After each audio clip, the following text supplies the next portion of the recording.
Hello guys, तो कैसे हैं आप सब। आशा करता हूं कि सब ठीक होंगे, मज़े में होंगे। आज मैं आपको समोन्ड इन अनदर वर्ल्ड के सेकंड सीज़न का 8वां एपिसोड फुल डिटेल हिंदी में दूंगा। तो बिना देरी किए हुए जल्दी से शुरू करते हैं।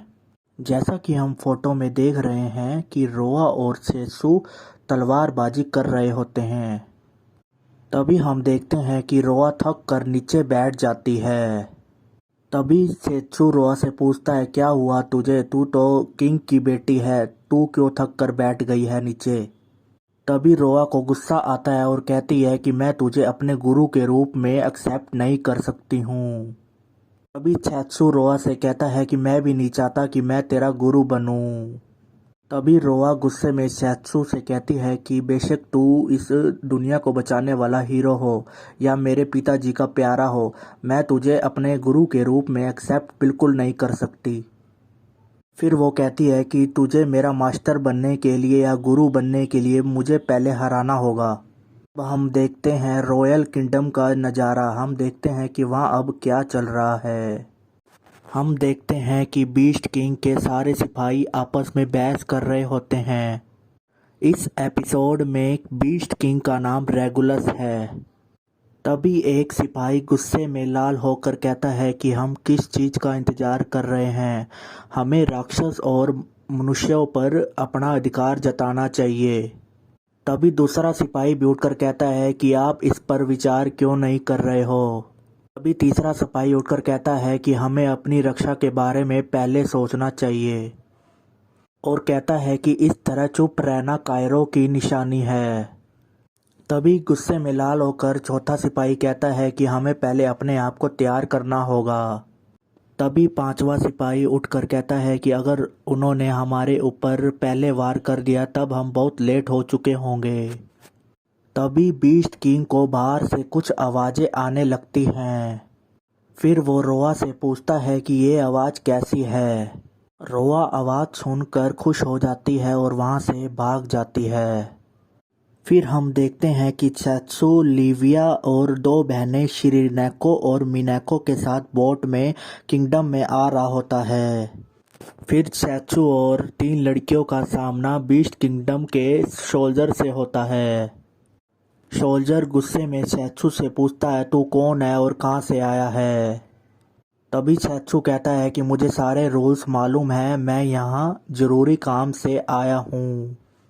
फिर सिपाही गुस्से में लाल होकर कहता है कि हम इस युद्ध के टाइम में तुम पर विश्वास कैसे कर लें, जल्दी से यहाँ से चले जाओ नहीं तो धक्के मार के निकाल दूंगा।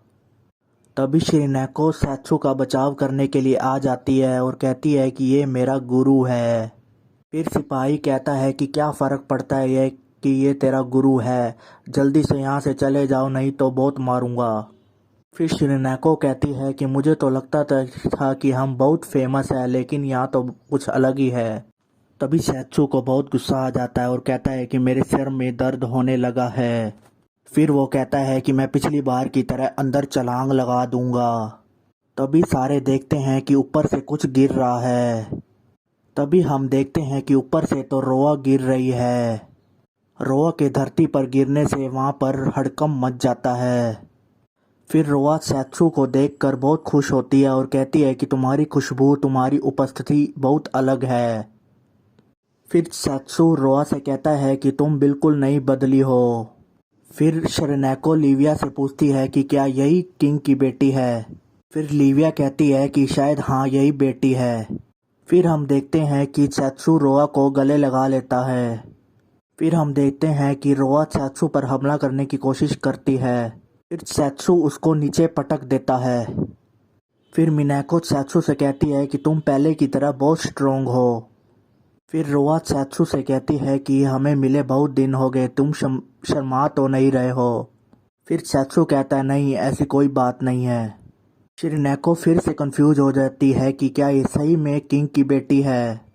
फिर रोआ सेत्सु से कहती है कि शांति का प्रस्ताव रखने के बाद तुम कहीं गायब हो गए थे, इसलिए मैं तुम्हारे लिए बहुत चिंतित थी। फिर वो कहती है कि आपको इतना समय क्यों लग गया, अगर आप आ गए हो तो आपको सीधा मेरे पास आना चाहिए था। फिर सेत्सु रिया से कहता है कि इन सब के लिए मैं माफ़ी चाहता हूँ। फिर हम देखते हैं कि वहाँ खड़ी 3 और लड़कियाँ ये देखकर बहुत जेलस फील होने लगती हैं। फिर हम देखते हैं कि किंग सैत्सू को देखकर बहुत खुश होता है और कहता है कि मैं तुझे बहुत मिस करता था। फिर हम देखते हैं कि सैत्सू और किंग के बीच में मुकाबला होता है, जिसमें कि सैत्सू किंग को नीचे पटक देता है। फिर किंग सैत्सू से कहता है कि तुम पहले की तरह स्ट्रांग हो। फिर वो सैत्सू से कहता है कि मैं मेरी साइड से लड़ने के लिए एक सिपाही से यही उम्मीद करता हूँ।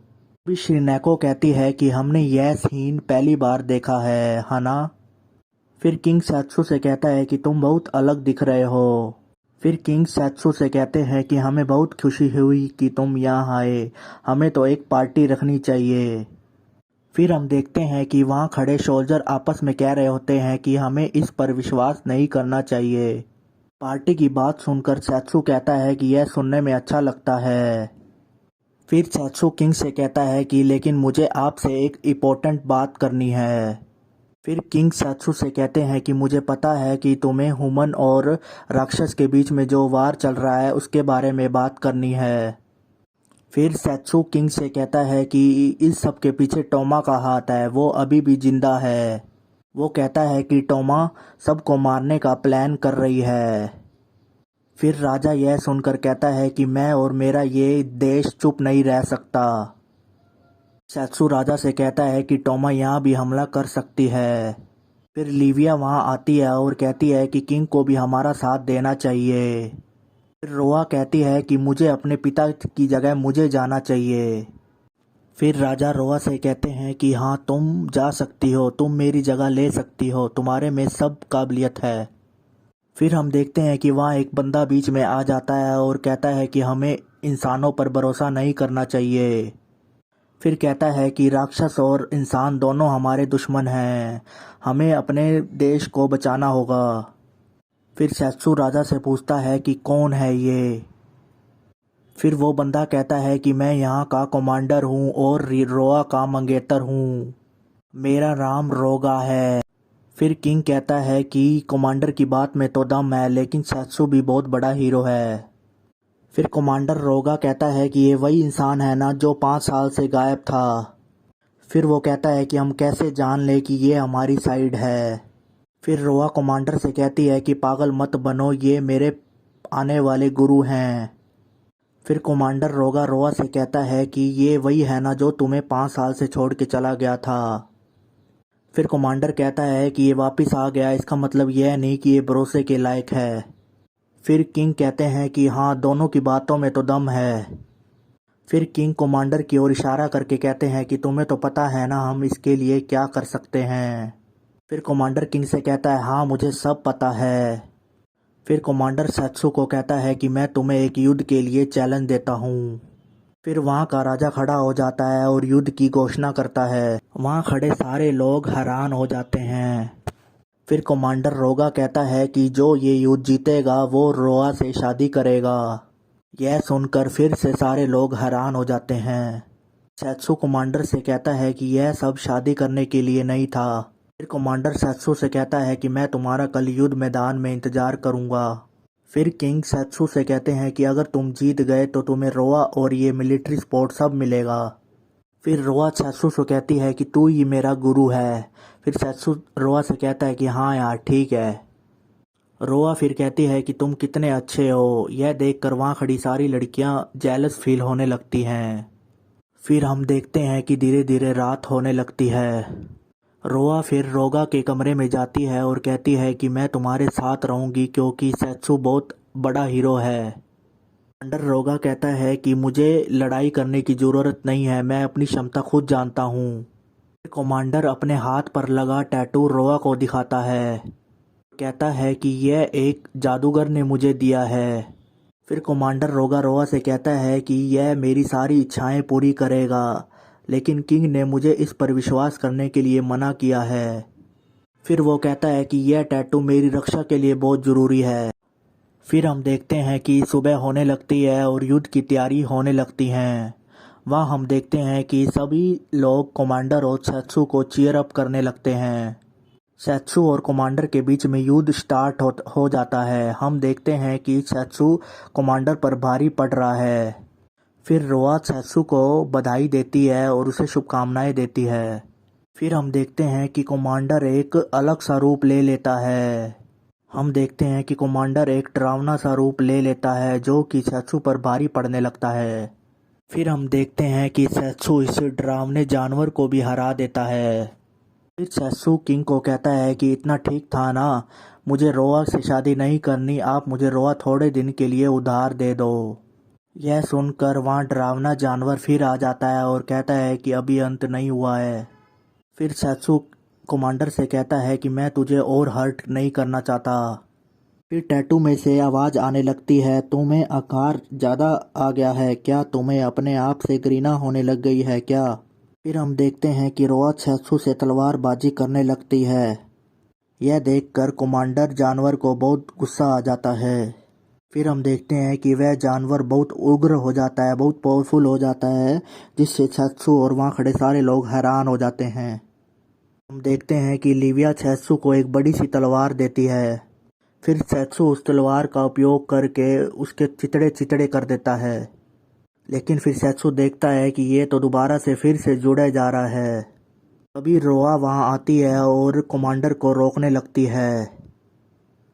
तभी सैत्सु रोआ से कहता है कि रुक जाओ, ये अलग ही शक्ति है। वो कहता है कि इसमें कोई अलग सी शक्ति आ गई है। सैत्सु रोआ से कहता है कि मैं इसे अभी मारना नहीं चाहता।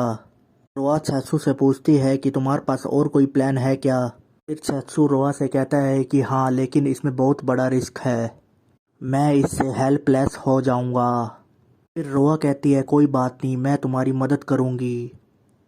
फिर हम देखते हैं कि वहाँ खड़े जानवर में हलचल सी होने लगती है। फिर हम देखते हैं कि उस जानवर में से एक लड़की निकलती है और कहती है कि सैत्सु तुम बहुत दिन बाद मिले, मैं तुम्हें बहुत मिस करती थी। फिर सैत्सु हैरान होकर कहता है कि ये तो टोमा है। वो लड़की टोमा कहती है कि मुझे रोगा को रोकना पड़ा क्योंकि वह अपनी जादुई शक्ति से सबको मारना चाह रहा था। वो लड़की टोमा सभी से माफ़ी मांगती है और कहती है कि मुझे यहाँ एक इंसान के रूप में आना चाहिए था। फिर वो कहती है कि मुझे यहाँ से अब नहीं जा सकती। फिर रोआ टोमा से पूछती है कि क्या इसके पीछे तुम्हारा हाथ था? तुमने ही कमांडर रोगा को उकसाया था। सैत्सु रोआ को रोक देता है और कहता है कि इसके मुंह मत लगो। टोमा रोआ से कहती है कि ये गंदी लड़की, तू मेरे और सैत्सु के बीच में मत आ। फिर हम देखते हैं कि सैत्सु टोमा को चुप होने के लिए कहता है और अपनी तलवार निकाल लेता है। फिर टोमा सैड होकर सैत्सु से कहती है कि अब तुम ऐसा करोगे, तुम इस जंगली लड़की के लिए मेरे से लड़ोगे। टोमा रोते हुए सैत्सु से कहती है कि तुम मेरे बजाय किसी और को प्रोटेक्ट कर रहे हो।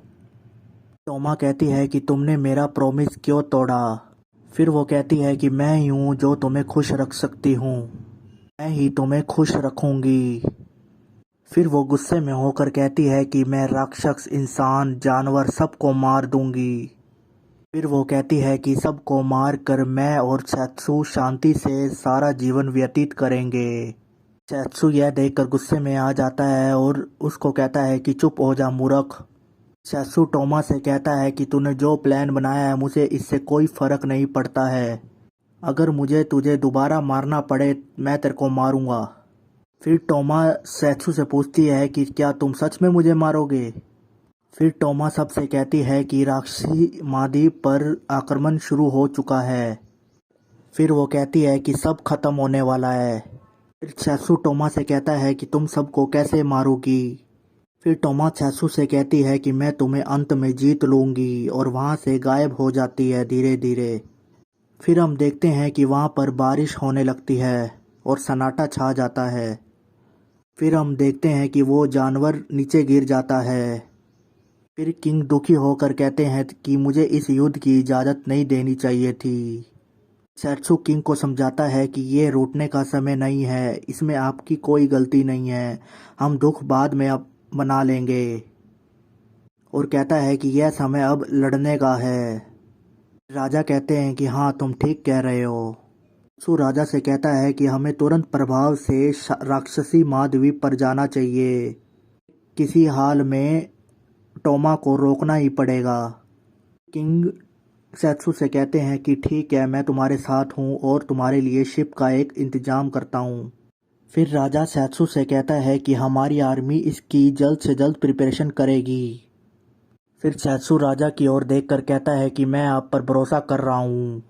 फिर वो वहाँ से बाहर चला आता है और देखता है कि रोआ सैड अकेले खड़ी हुई थी।